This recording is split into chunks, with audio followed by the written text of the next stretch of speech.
Okay, class, today what we're going to be doing, we are making our very own tessellations. A tessellation is a pattern, and it's usually an assignment that you do in math class or something like that, but it's a pattern that can be repeated over and over and over again on a piece of paper. So what you're going to need, you're going to need a pair of scissors, a pencil, some tape, and then some kind of square paper. You're also going to need a pencil for this as well. A ruler is optional. So what you want to do is start with a square piece of paper. You can do a post-it note like this. I mean, they're typically square, or you can get index card. You can get something like that. Now what you want to do is you want to start by having the index card be square. You can actually fold the index card over to where the corner of it matches up against the side of the paper and crease it. That will also give you a perfect square. So as you can see, that also gives you a square. And you will need a square. And once you have the line, you will need to cut it out.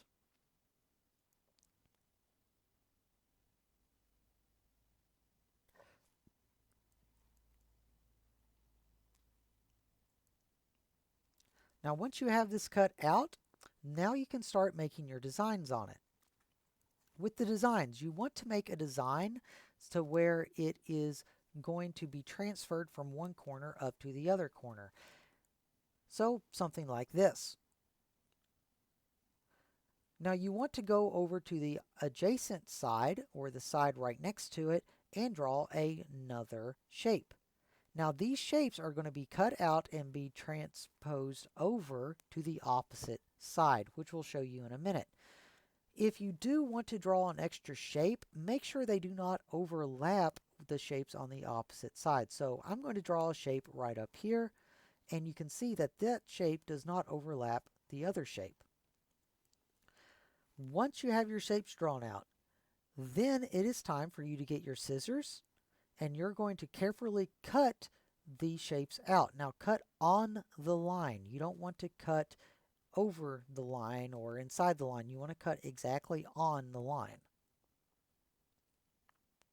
All right, now that you have all of your pieces cut out, the next step, you are going to take the pieces that you have cut out and you are going to transpose those directly across the paper to the opposite side. So just like that.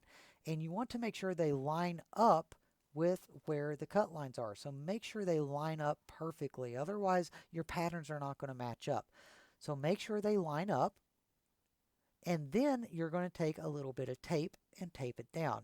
Now I have painter's tape and that's what I'm using. You can use Scotch tape, you can use any kind of tape that you have laying around. The kind that I had readily available was painter's tape.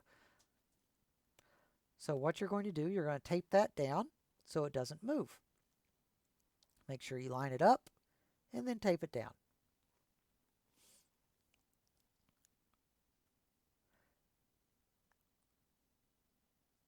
Now that you have that done, you're going to do the same thing to the other two pieces. Make sure they get transposed over to the opposite side exactly the way that they were cut out. Okay, and congratulations, you have just made your pattern for your tessellation. So what you do with your pattern now, now we are going to be transferring it over to a blank piece of paper. You can either use a sketch pad for this or just a regular piece of paper. And if you don't have blank paper, you can use line paper too. All that is perfectly acceptable. Whenever you lay down your pattern, you can either start in the top corner and lay it down like that, or you can go somewhere off in the middle and then put it at an angle. I personally like putting the tessellations at an angle because it gives it a nice artistic feel. Now once you have this down, then you're going to take your pencil or you're going to take a marker and you are going to trace around the outside of your tessellation. Okay, and as you can see, we now have our pattern traced onto our paper. So what we do next is we line up our pattern to the left or the right, whichever you like. Line it up with the pattern that you previously traced, and then trace it again. Now, it does not matter if your tracing goes off the page. That's perfectly fine. Just trace what is on the page. That's all you need to do.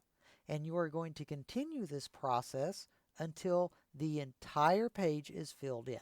Whenever you're laying down your tessellation, if the patterns do not match up perfectly, that's okay. You can try to make it match up as close as you can. It doesn't have to be perfect. Now, once you get done with your tessellation, what you can do then is color it. We are going to be coloring these tessellations.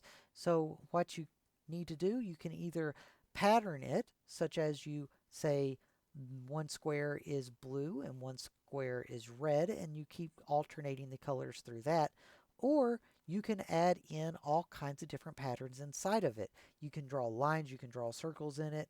Just whatever you do, make sure that it is alternating between one color and another color. For instance, what we've done here, we have a square that, or a pattern that is blue and one that is red. The reason why I did not put a marker over all of the tessellations is because I wanted to show you how much of a difference that it would make if you did not add the marker in it. So you can see that one of the sections, there is no marker, it's just regular pencil line, and the other one has a marker outline on it.